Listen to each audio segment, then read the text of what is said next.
हर्षाचा मेंदू आहे काय, आता त्याच्या ठिकऱ्या उडवू. कोणीतरी हरीशला मागून जोरानं ढकललं. तो जोरात पुढे गेला आणि पुढे घातलेल्या एका पायात अडखळून तोल जाऊन खालच्या फरशीवर आपटला. पिसाट कुत्र्यांसारखे ते त्याच्यावर तुटून पडले. हातांनी, पायांनी, काठ्यांनी, तोंडानं शिव्यांचा भडीमार चालला होता. सर्व शरीर वेदनामय झालं होतं. हरीशचा मेंदू भीतीनं गोठून गेला होता. मस्तक आता तडकणार असं वाटत होतं. माणसासारखा विचार केव्हाच संपला होता. तो आता मानव नव्हताच, एक भेदरलेलं जनावर होता. तोंडातून आवाजही येत नव्हता. दातखीळ बसली होती, नाहीतर तो किंचाळला असता. मोठ्यानं नाही तरी मनातल्या मनात तो किंचाळलाच. बर्फासारख्या गोठलेल्या मेंदूत ती किंचाळी घुमत घुमत वर वर चढत गेली, पण तो दाब कमी व्हायला वाटच नव्हती. आता डोक्याच्या चिंधड्या उडणार. एक क्षणभर काहीतरी झालं. बेशुद्धी नाही, पण आसपासची सर्व सृष्टी मालवल्यासारखी झाली. गजबजलेल्या खोलीतले दिवे एक क्षणभर विझावेत आणि परत लागावे, तसं काहीतरी.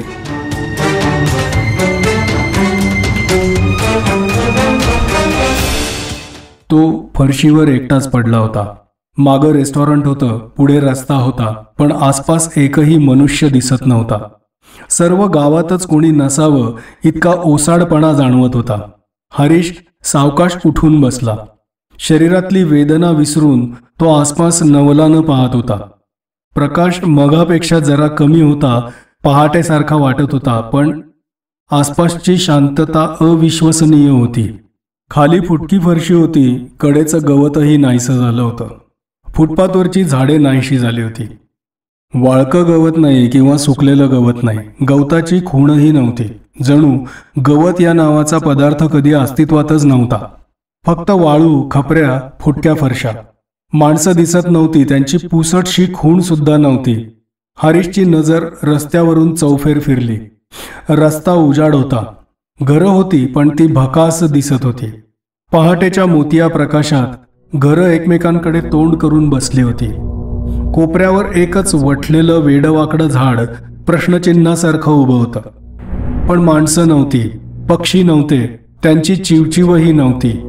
कुत्री नव्हती, मांजरं नव्हती, कीटकांची गुणगुणही नव्हती. किडामुंगी, जंतूसुद्धा नसावेत अशी हरीशला शंका आली. शांतता इतकी विलक्षण होती की एवढीशी हालचाल करायला सुद्धा हरीश बिचकत होता. कदाचित त्यानंच या काचेला तडा जायचा. त्यानं हलकेच हात वर उचलून त्यांच्याकडे पाहिलं.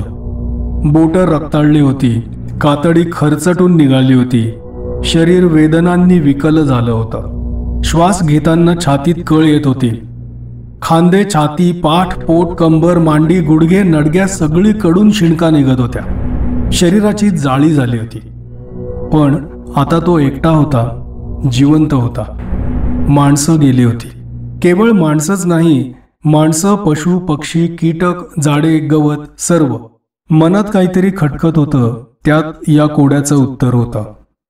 एका उंच झाडावर सकाळचं पहिलं ऊन पडलं. सकाळ सकाळ, पण तो तर केव्हाच गावात आला होता सिनी बरोबर. सकाळ, पहाट. काय झालं होतं हे त्याला आत्ता उमगलं. आश्चर्याचा एक विलक्षण धक्का बसला.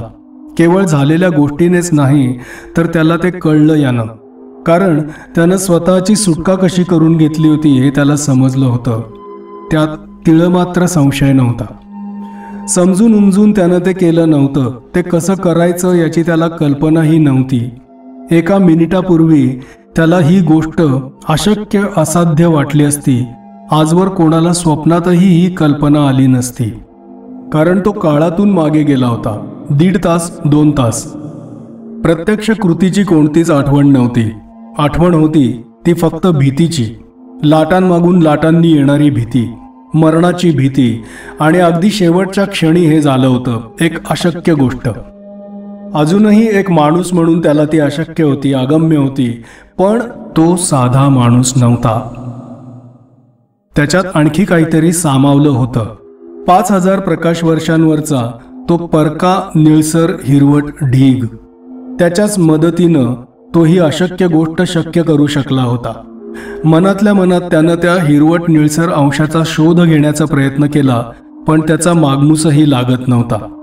रस्त्याच्या मध्यभागावरून हरीश सावकाश चालायला लागला.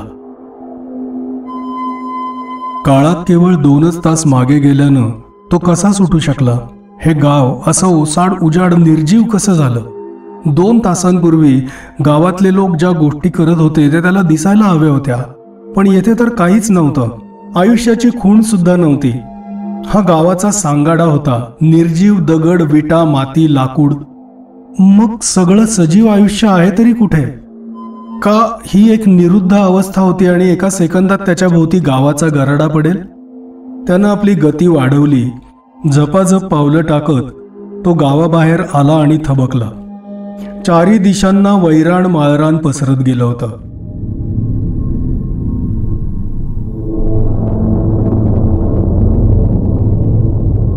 काही वटलेल्या वृक्षांची खोडं सोडली तर इतरत्र काहीही दिसत नव्हतं. त्या निर्जीव माळावरून वारा विवळत वाहत होता.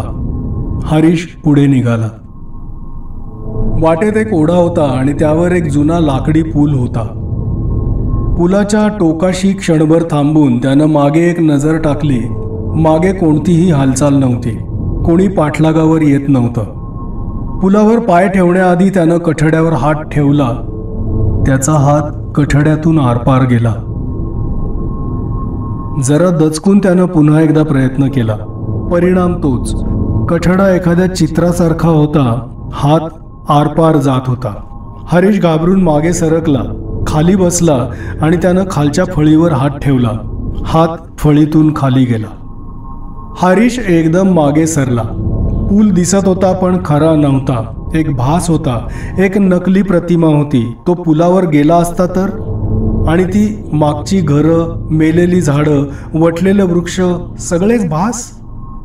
तो अगदी शांत उभा राहिला. त्याच्या एवढ्याशा हालचालीनं या चित्रसृष्टीचा तोल जायचा आणि न जाणो सगळं जगच त्याच्या डोक्यावर कोसळत यायचं. तो अगदी निश्चल उभा राहिला. खालची जमीन तरी खरी आणि टणक लागत होती, तरीही तो खाली बसला. वाळू, माती, दगड यांच्यावरून त्यानं हात फिरवला.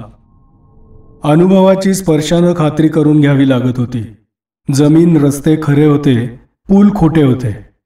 पण अशा नियमांवर जग कसं चालणार? खरं स्पष्टीकरण दुसरंच असलं पाहिजे. आयुष्याचा संपूर्ण अभाव हे त्यातलंच एक अंग असलं पाहिजे. हा भूतकाळ होता, निर्जीव भूतकाळ होता.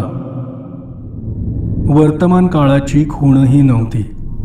त्यांची कलेवरेही नव्हती, तर कलेवरांच्या केवळ छाया होत्या. खरं आयुष्य येथे नव्हतंच. खरं आयुष्य पुढे गेलं होतं. काळाच्या तरंगावरच्या अग्रभागाचा फक्त एक क्षण तेवढा आयुष्यानं व्यापलेला होता. काळ पुढे सरकत होता तशी सर्व सजीव सृष्टी त्या लाटेवर स्वार होऊन पुढे सरकत होती. मागे राहत होता तो सर्व निर्जीव व्यर्थ पसारा. भूतकाळ रिकामा होता. भूतकाळात काहीही नव्हतं. मानवी इतिहासातली नोंद एवढाच त्याचा अर्थ होता. एकदा तो क्षण उलटला की आयुष्याची नाव निशाणी मागे राहत नव्हती. मागे राहत होत्या त्या अचेतन जड वस्तू. दगड, मातीची पृथ्वी, विटांची रिकामी घरं, वटलेली झाडं, कुंपणाचे खांब, काटेरी तारा, या सर्व छाया होत्या. सजीवांबरोबर त्यांना हालता येत नव्हतं म्हणून काही काळ मागे रेंगाळत राहणाऱ्या कालपटावर लांबच लांब पसरलेल्या निर्द्रव्य सावल्या.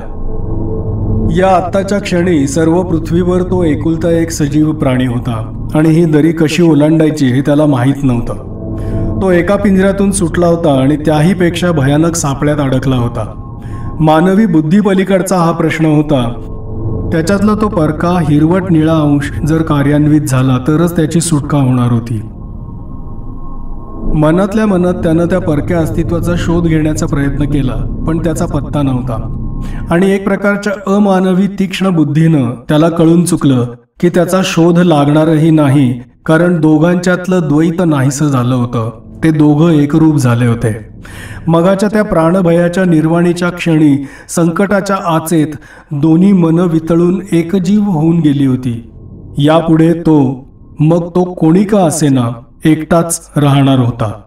त्या कल्पनेनं त्याला धक्का बसला. तेवढी तरी मानवता त्याच्यात होती. त्यानं एक मोठा श्वास घेतला. हवा ही निर्जीव शिळी वाटत होती. त्यात कसलाही दर्प नव्हता, गंध नव्हता, चमकही नव्हती. मेलेली हवा.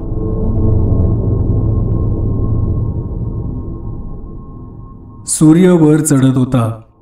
एक सूर्य, एक ग्रह, एक निरीक्षक. एकटा, संपूर्ण एकटा. सर्व विश्वात असा एकटेपणा कोणाच्या नशिबी आला नव्हता. सर्व विश्वातील एकमेव सजीव प्राणी. भीतीची शहार आत कोठेतरी सुरू झाली. हरीशनं मनावर ताबा ठेवण्याचा आटोकाट प्रयत्न केला, कारण त्याला माहीत होतं की या भीतीचे अखेर वेडेपणात होणार आहे. सर्व शरीराला आतून हादरे बसत होते. दात आवळूनही ते थरथरत होते.